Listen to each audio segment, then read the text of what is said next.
Story 1. Terrible. Don't do it with your boss. Though looking back, I honestly don't know if I'd still have my job right now if I didn't. It's not like he actually forced me or anything. He's pretty much the typical man and has been flirting with every good-looking intern and every waitress when we have dinner with people from work. That's just the type of guy my boss is. It's a really good job since the company runs well, but I always feel they don't need me around since others with my function are more experienced, and I have to do the annoying side jobs anyone could do. The only reason I felt I got to work there was because my boss is the way he is and liked having me around to stare at my backside and give slightly inappropriate remarks. Also, when I got hired, the others responsible were called away, so he alone was in charge of hiring me. I'm still with the same boyfriend I was with when I started working there, but we broke up for 2 weeks after a serious argument. During those 2 weeks, my boss had this birthday party and threw a drink, which got pretty out of hand. He kept asking for some knob job for his birthday since I was single, and I eventually ended up giving into it. It was dumb, but it was only that. Really casual and not even the slightest bit romantic, which makes it less awkward to me than if it were an actual affair. It's not that this was the only thing that kept me from getting fired, but I know I'm not still working there between people far above my level purely for my skill. Story 2. There was some tension, of course, but we were in love with each other, so getting intimate wasn't the only driving factor. Neither of us was the type to ever have a romantic affair, so it was more about biting the bullet to get into a relationship. That way, I imagine it was more intense than just agreeing to it.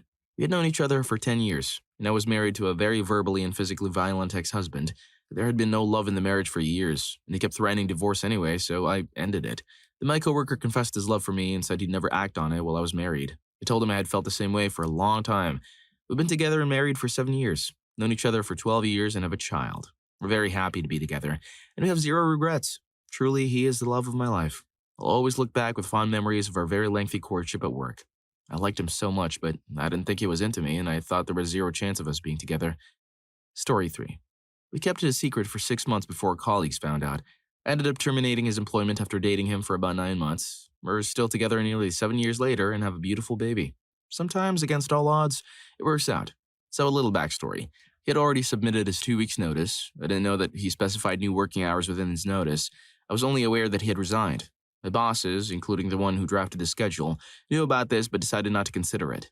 One day I went to the back to find him clocking out and leaving despite being scheduled to close. I asked him why he was leaving as he was supposed to close. He replied that he had to leave by 9, so he was. We had a brief back and forth, and finally I informed him that if he left, it would result in termination. He simply said, "Fair enough."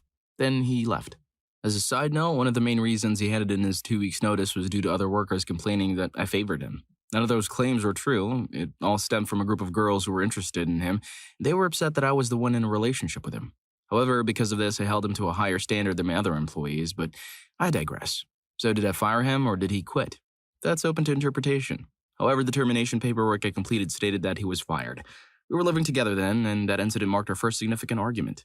Now we can laugh about it. It has become one of our favorite stories. Story 4. Not great. He would flirt with me and come over to hang out. He explained how he was trying to evict his ex-girlfriend from the apartment because she refused to leave before the lease expired, which turned out to be true, by the way. She confirmed it. He said he liked me a lot and wanted to get to know me better. Then he decided he wanted to convert to Mormonism. He became overwhelmed with fear about going to hell, and after our hangouts, which remained non-intimate, he would sob intensely, pleading with God for forgiveness. He and the rest of my coworkers were close, and he would experience these depressive episodes, seeking solace at their homes. As a result, I started facing severe bullying and pestering at work. One day he invited me to his house to watch a movie. We watched the film and then he tried to kiss me, though not really. At this point I was confused and asked him to take me home. On the way he asked me if I liked him and I replied yes.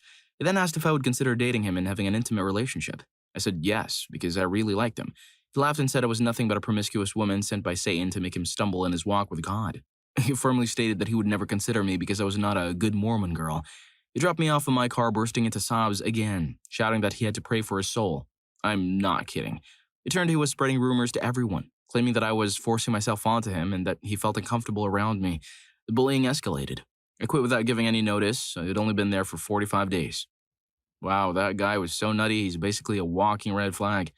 If this one got you shocked, just wait till you get to story 7. The girl there ghosted her coworker real hard. Story 5. Fantastic. I was homeless for a couple of months, moving between apartments, and she kindly offered me the chance to crash on her couch for a night.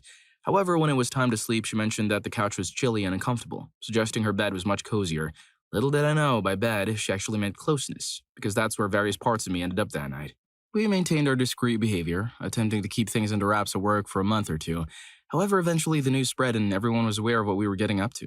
One day I was unexpectedly summoned to the owner's office, and he conjured up a bunch of ridiculous excuses to fire me. I headed straight home, eager to share the news with her. About an hour later, she knocked on my door and disclosed that she'd been fired too. Seems like they weren't fond of their employees dating. It was a lousy job, so in a way, they did us a favor. I used the opportunity to move across.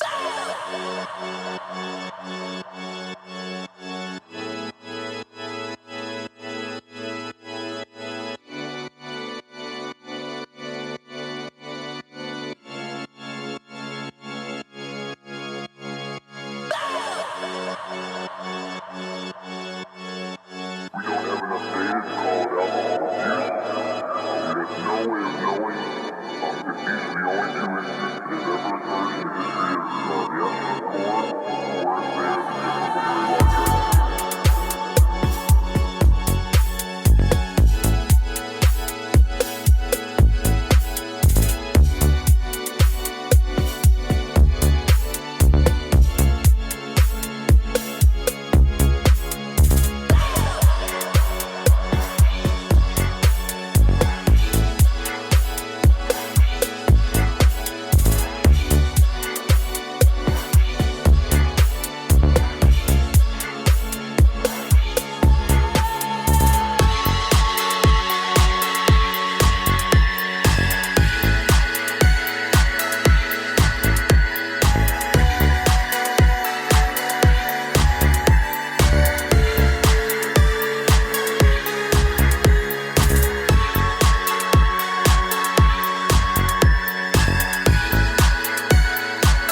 a different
That's my adrenaline rush.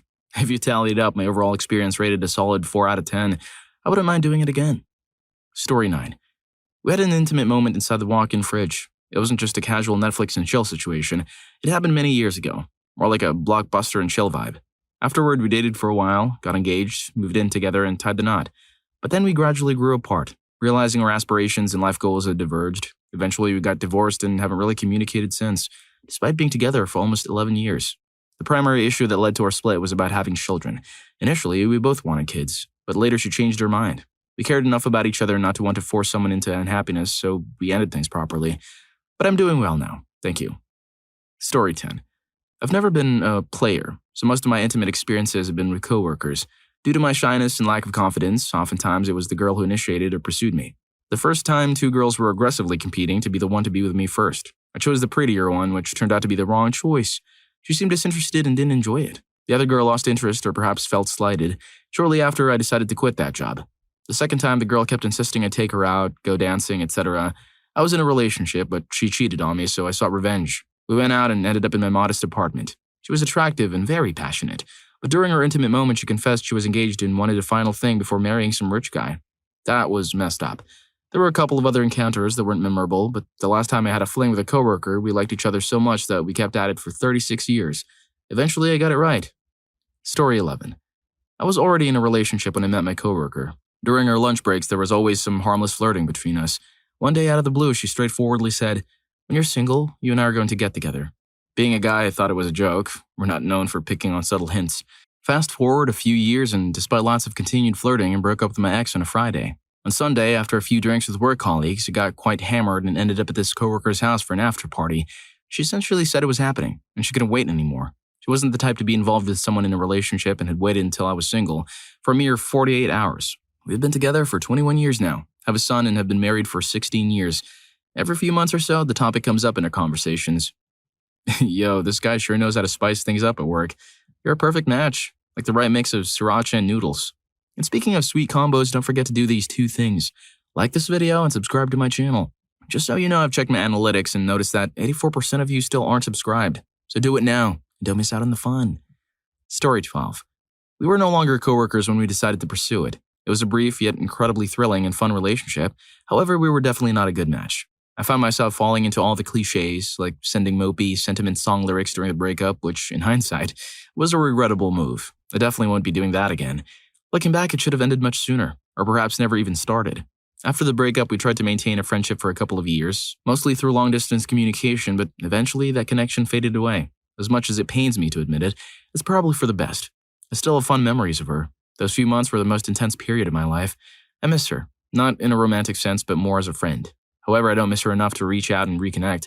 I saw her once since then, coincidentally while my now wife and I were traveling through her town. We crossed paths at a restaurant, but she didn't notice me, and I chose not to speak to her. I'm at peace with that. Story 13. I had a huge crush on her for the longest time. She is incredibly beautiful, intelligent, and just as cool as can be. However, during our time working together, she was always involved with someone else. Towards the very end of my tenure at the workplace, she broke up with her boyfriend. On my last day, as I was turning in my work stuff, she unexpectedly appeared to fix lunch and then leave.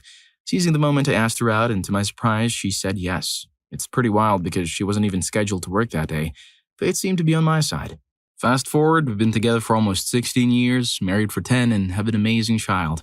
I often wonder where my life would be if she hadn't shown up that day to grab some food. Story 14. We dated for 3 beautiful months. Then out of nowhere, he suggested we end it due to HR concerns and such, so we did. Shortly after, he started dating another colleague, which truly shattered my heart. Witnessing it became unbearable, and I found better career prospects elsewhere, so I left. As it turns out, he failed in that relationship after stringing her along for 5 years. It's been quite some time, but I've steadfastly resisted any intimate tension in my workplace, no matter the circumstances. Even though there have been kind, patient individuals who truly deserve that chance, I've made it a strict rule for myself. Never again. Story 15. Once, my boss took me aside and explicitly warned me against dipping my pen in company ink. Strangely enough, within a few months, the new hire moved into the apartment next to mine. Small town life. And not long after, we started having sleepovers. Fast forward, we've been married for almost 15 years now, and interestingly enough, my former boss was a part of our wedding party. Story 16. We got married, but it turned out he was a violent tweaker, despite having 2 children who'd been physically separated for 6 long years. Legally, we're still married due to my state's mandatory minimum parenting time guidelines. Unfortunately, this means I can't prevent him from forcing the kids to spend time with him. Everything becomes a joint decision, leaving me with limited control over crucial aspects like their doctors, schools, and preferences. It's disappointing that even after numerous police calls and 6 years of documented texts where he admits to mistreating the kids, the legal system doesn't acknowledge these issues. According to my lawyer, the court would only grant me full physical custody if he were in prison. The harsh reality is that sleeping with a coworker leads to a toxic marriage, and the system designed to assist individuals in such situations offers little to no practical help when it's genuinely needed. Understandably, the entire thing has left me feeling incredibly bitter. Man, that escalated quickly. Her ex-husband seems like a total nightmare. Story 17. At the outset, it felt awkward because I'd always imagined what she looked like in the buff, yet had never actually seen her that way until it happened. At that moment, I paused and couldn't help but think, wow, I'm seeing her completely exposed, while simultaneously realizing, oh my, we're about to do it. Surprisingly, she didn't seem disappointed with my size, which had initially been a significant worry for me. Story 18. It was amazing. We had an incredible connection, emotionally bonded, and had plenty of romantic and passionate moments. Our relationship lasted a little over 4 years, during which we faced challenges together, including battling cancer and handling various other issues. Although we eventually broke up, we remained friends and even lived together for about 3 years post-breakup. Surprisingly, I developed a strong friendship with his next partner. They eventually parted ways as supported his now wife in expressing her feelings to him. They've since had a child together, and despite everything, we remain dear friends. Story 19. We got intimate and called it quits the very next day. He backed out, saying he had no desire for a serious relationship. Initially, he wanted to maintain a strictly professional relationship, insisting that things shouldn't get awkward. However, he continued sleeping with other female coworkers and anyone who offered him attention, which was a major red flag for me. Consequently, I cut off contact with him and moved on. I was eventually transferred to a different department and eventually left the job. Dude, if that guy was looking for that kind of professional relationship, he should have headed straight to where the ladies of the night hang out. Story 20. She and I had been having an affair behind her husband's back. It lasted for a year and a half, which turned out to be the best year and a half of my life. She was more than just a lover. She was my best friend. But then one day she said, I'll give my husband 2 months to see if I truly love him. Strangely, she disappeared from my life after those 2 months passed. When I finally reached out, she did a complete 180 on me. Her attitude now cold and calculated. To cut a long story short, everything fell apart because I still harbored feelings for her, while she seemed unwilling to spare me even a moment of her time. I suspect she might have been cheating on me with someone else while deceiving her husband. Only time will reveal the truth. She was divorced in October 2022. Story 21. One of my buddies worked alongside this girl, and let me tell you, the tension between them was off the charts. When I finally met her, she was stunning, a solid 11 out of 10. Eventually, they took the plunge and rolled in the hay one night. The catch? It fell ill afterward. But here's the kicker. Turns out 4 other guys from his workplace also fell sick, including their manager. Guess what they all had in common at that time? When they say don't dip your pen in company ink, they're not simply talking about office romance. They're also warning you to wrap it before you tap it. Well, that's it. But don't worry, I've got more sizzling workplace stories for you. Go check out What's Your Best Workplace NS Story. Story 4 was wild. Don't miss it.